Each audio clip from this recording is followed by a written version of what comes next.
9, standing in the name of Mr Buttigieg, relating to the 34th Ukraine Independence Day. The Honourable Mark Buttigieg. Thank you, President. I move the item standing in my name. Mr President, on the 24th of August 2025, Ukraine will celebrate its 34th Independence Day. The day reflects on the seismic moments born from 24th of August 1991 and how an independent Ukraine emerged from the former Soviet Union. It emphasises the importance of national identity, reflecting Ukraine's path to building a democratic independent state. Although Ukraine's battle for independence predates 1991, that date marked Ukraine moving forward on a prosperous and independent path. We also understand that Ukraine's history is woven with both tragedy and triumph. The horrors of the Holodomor, the devastation of World War II, and the early 20th century struggle for independence. These moments of history stand as stark reminders of the immense price Ukraine has paid for its sovereignty. The country has shown incredible determination in defending not only its borders, but also the democratic values that we all hold dear. But while we celebrate Ukraine's independence today, we know that the Ukrainian people are fighting hard to maintain it. Since Russia's full-scale invasion on the 24th of February 2022, Ukraine has fought courageously to maintain its independence.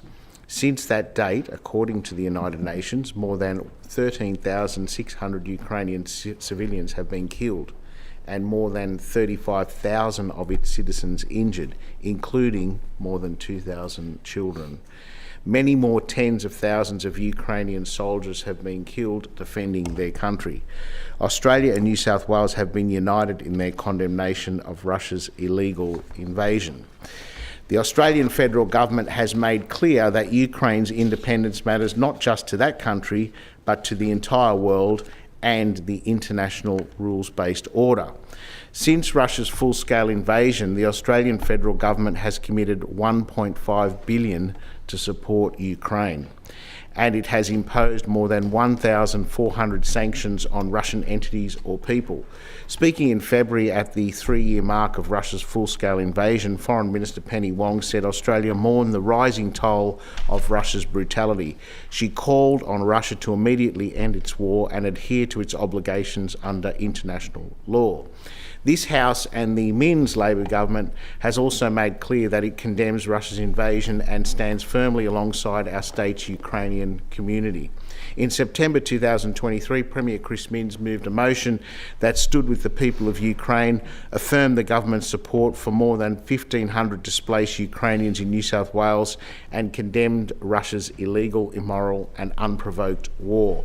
The Leader of the Opposition, Mark Speakman, supported that motion. Since Russia's invasion, the Home Affairs Department has granted nearly 15,000 visas to Ukrainian nationals in Ukraine and thousands more to Ukraine nationals elsewhere, with a significant number of those settling here in New South Wales. We also acknowledge the tireless work of the Ukrainian Council of New South Wales, including its entire executive committee, particularly President Andrew Mikinski and Vice President Bohdan Wolody. The Council has for many years worked tirelessly for its community and contributed enormously to New South Wales' vibrant multiculturalism. Although the Council's work predates Russia's 2022 full-scale invasion, it has accelerated its efforts to support the diaspora and loved ones in Ukraine. On Tuesday, it hosted a film screening in this Parliament alongside Linda Volz MP of Warning Life Goes On, a documentary showcasing the trauma experienced by Ukrainians at the hands of Russian aggression. On August 23rd, it will host an Independence Day concert in Sydney called Spirit in Colour. We wish that event and the day all the very best. This motion and this House's support for the Ukrainian people will not in and of itself materially bolster the country's fight for its independence. We understand that. But it would show and will show that this House and the New South Wales Government are unwavering in its commitment and support of our Ukrainian community here in our great state. Our Ukrainian diaspora has endured a tumultuous 3 years, worried about their country and loved ones while working tirelessly to support each other here in New South Wales. They have made a valuable contribution to our state and its vibrant multiculturalism, both in the years since Russia's invasion, but also in the decades predating it. I implore the House to support this motion and our Ukrainian community, and I ask you to join me in wishing it a prosperous Independence Day. This House and the New South Wales Government look forward to celebrating Ukraine's Independence Day this year and in many, many more years to come. Thank you. The Honourable Jackie Munro. Mr. President, it is of course a motion that the opposition supports, and we thank the Honourable Mark Buttigieg for bringing it to the House so that we can discuss the incredible contribution that the Ukrainian community has made to New South Wales, but also reflect on the values that our country and Ukraine share.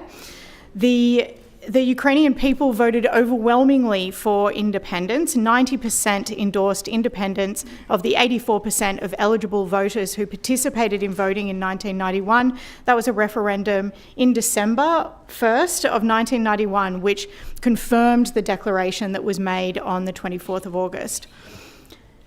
I think I'm young in this place, but Ukraine is 1 year younger than me, and yet it has achieved so much. And in their new constitution, they have captured the spirit of liberal democratic principles that we hold dear and ensured that they are the basis of the growth and character of the country that is so shockingly under attack. And I'll draw the House's attention to a number of articles from the Constitution. Article 3, the human being, his or her life and health, honour and dignity, inviolability and security are recognised in Ukraine as the highest social value.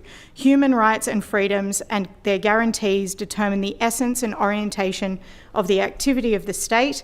The state is answerable to the individual for its activity. To affirm and ensure human rights and freedoms is the main duty of the state, and they're values that we should always look to as a guide for the way that we govern here.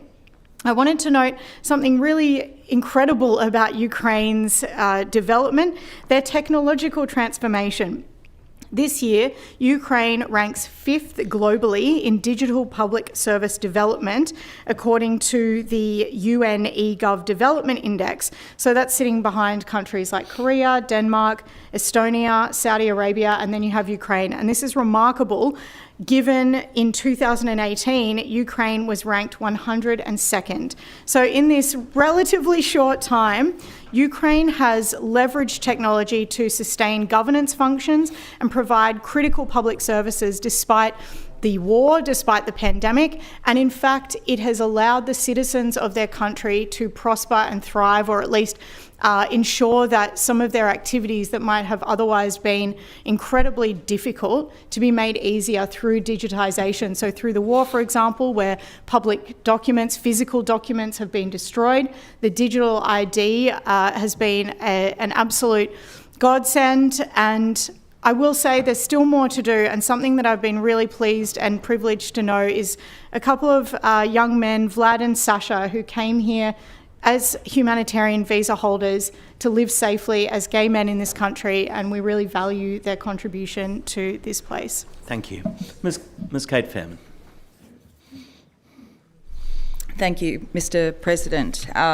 I rise to speak to the motion put forward by the Honourable Mark Buttigieg and state that the Greens broadly agree with the motion because the Greens stand too with the Ukrainian people suffering from the actions of Putin in starting this war, and also the failure of world leaders to work towards a negotiated peace and an end to hostilities. And I note that the mover mentioned the motion in the other place that was moved on the 14th of September 2023, that the Premier himself, in fact, moved on Ukraine. And in moving that motion, the Premier said this: On the 24th of February 2022, Russian military forces entered Ukraine from Belarus, Russia and Crimea.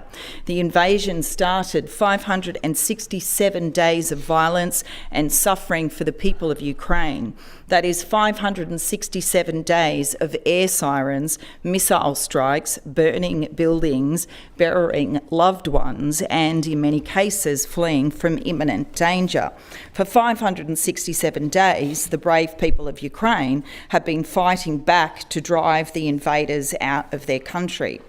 During that speech, the Premier continued, "I expressed, I hope not prematurely, on behalf of the entire chamber when he met with representatives of the Ukrainian people, that it is our willingness to stand with the people of Ukraine in this struggle to condemn the illegal military aggression and to support the Ukrainian diaspora. In New South Wales, we have a proud history and admittedly across party lines of helping people when they are in crisis. We must never take this peace for granted." And he said, he finished with, "Finally, no parent should have to put their child to bed in fear of an aerial bombardment. But that is a reality millions of people are living with right now in Ukraine, a democratic country. We call upon Russia to end this illegal and immoral war and allow for peace to be restored. On behalf of the Government, the Legislative Assembly and the people of New South Wales, we are proud to stand with the people of Ukraine." Thank you. The Honourable Chris Rath.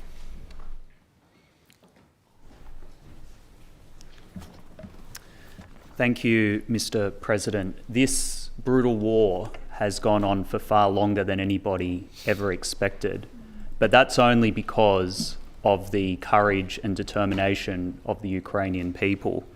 Since the 24th of February 2022, the first day of Putin's war, I've known that the Russia-Ukraine war is about far more than territorial control. The war is an attack on the values held by the West.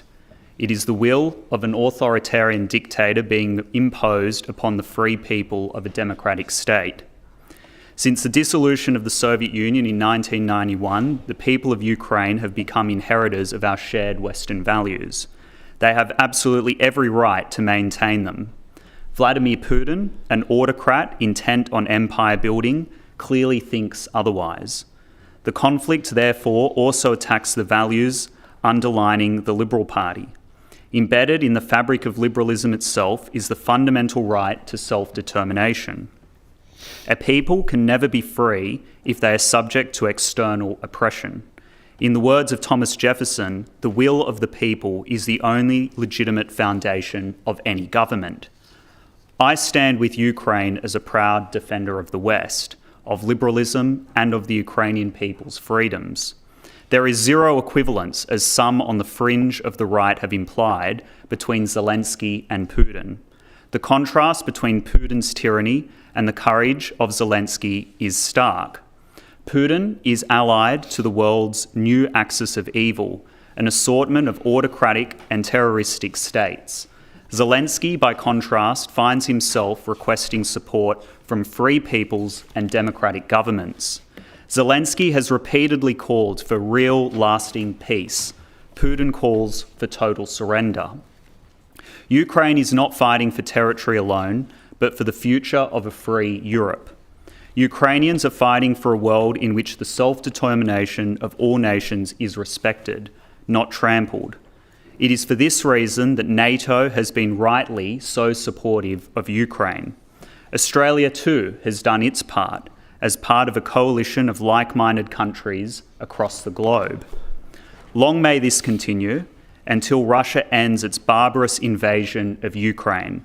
Until then, we continue to be inspired by the sacrifice of the Ukrainian people in defence of their home. We stand with Ukraine. Thank you very much. The Honourable Emily Savall.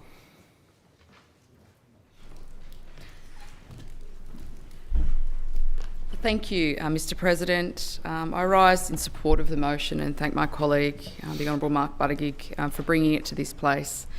This House and the Minns Labor government has obviously made it clear now and on previous occasions that it condemns Russia's invasion and stands firmly alongside our state's Ukrainian community. As previous members have said, in September 2023, Premier Chris Minns moved a motion that stood with the people of Ukraine, that affirmed the government's support for more than 1,500 displaced Ukrainians in New South Wales and condemned Russia's illegal, immoral and unprovoked war. The Leader of the Opposition, Mark Speakman, also supported that motion. More than 1,500 Ukrainian nationals have arrived in New South Wales since the invasion's onset on humanitarian visas. We welcome them and wish that they had arrived here under better circumstances. Since Russia's invasion, the Home Affairs Department has granted nearly 15,000 visas to Ukrainian nationals in Ukraine and thousands more to Ukrainian nationals elsewhere. In acknowledging the motion, I also wanted to acknowledge the tireless work of the Ukrainian Council of New South Wales, including the entire Executive Committee. Now, Mr. President, in September 2023, in the Legislative Assembly, as we said, Premier Chris Minns said, Ukraine, like every other nation, has a right to territorial sovereignty and peace. Its citizens have a right to enjoy their freedom and to practice democracy, to live according to their customs and traditions. I wanted to extend, again, a message of support from our Parliament, as the Premier did on that day, and I look forward to this House extending its support, again, to the people of Ukraine who are still fighting every day to liberate their country. And on 24th of August 2025, we will stand and celebrate Ukraine on its 34th Independence Day. Ukraine has come a long way in terms of emerging from the former Soviet Union, and the battle for independence, which it has taken place since before 1991. Ukraine's history is woven with both tragedy and triumph, and I look forward to standing with others as we celebrate not just the triumphs, but also acknowledging the tragedies that have occurred. Thank you very much. Is any other member seeking the call? The Honourable Mark Buttigieg in reply. Thank you, Mr. President. I want to thank all members for their contribution to the debate. The Honourable Jackie Munro, Ms Kate Fairman, the Honourable Chris Rath, the Honourable John Ruddock and my colleague, the Honourable Emily Savall. I note and acknowledge the contributions and sentiment shared today in the Chamber on this topic and motion. I know it is certainly an issue that cuts across party lines. For this House and New South Wales Ukrainian community, Ukraine's Independence Day is something we should acknowledge and support. In the large part, support for Ukraine and its diaspora here is a bipartisan issue, and I thank those who voiced their support for this motion and the Ukrainian community. I also point to the federal government's unwavering support for Ukraine and its people, and its clear acknowledgement of its importance as an ally to Australia and us to it. In terms of the contribution by my honourable colleague, the Honourable John Ruddock, look, this idea that we shouldn't be involved in foreign conflicts is, I think, anathema to anyone who cares about humanity. If people are suffering oppression and are underdogs, then we have a right as a human species to support them. Just because we're a separate nation, it doesn't matter. It doesn't mean we shouldn't get involved in our fellow human beings' affairs in standing up for them, and that's exactly what the Australian federal government and indeed the New South Wales government is doing. More importantly, what matters here in New South Wales is that we foster harmonious relationships in our domestic communities. And I know that the Minister has done a lot of work in consulting both the Ukrainian community and the Russian community to make sure that those tensions that are catalysts overseas do not find their way here. But in a more general sense, we take the view that it is clear that Ukraine is the underdog here, is the nation that has been attacked, and therefore it is in our interests and right that we defend it and contribute to their effort and help those people. It is, of course, an issue that means a lot to this House. We also know it means immeasurably more to our Ukrainian community here in New South Wales. And as I said before in the initial contribution, the community has been a pillar of New South Wales' vibrant multiculturalism for many years, contributing to much of our state's social harmony. The motion and voice of support would go far in signalling to our Ukrainian community that this House backs them, and even if we can't back Ukraine's people materially, our vocal support for the country's Independence Day and community in New South Wales will go far. It would show that this House notes and celebrates its Independence Day and fights for independence. We should always support a people's right to sovereignty and independence, and wherever that's being threatened, support it. That's what this motion does, and I thank members for their contribution and support.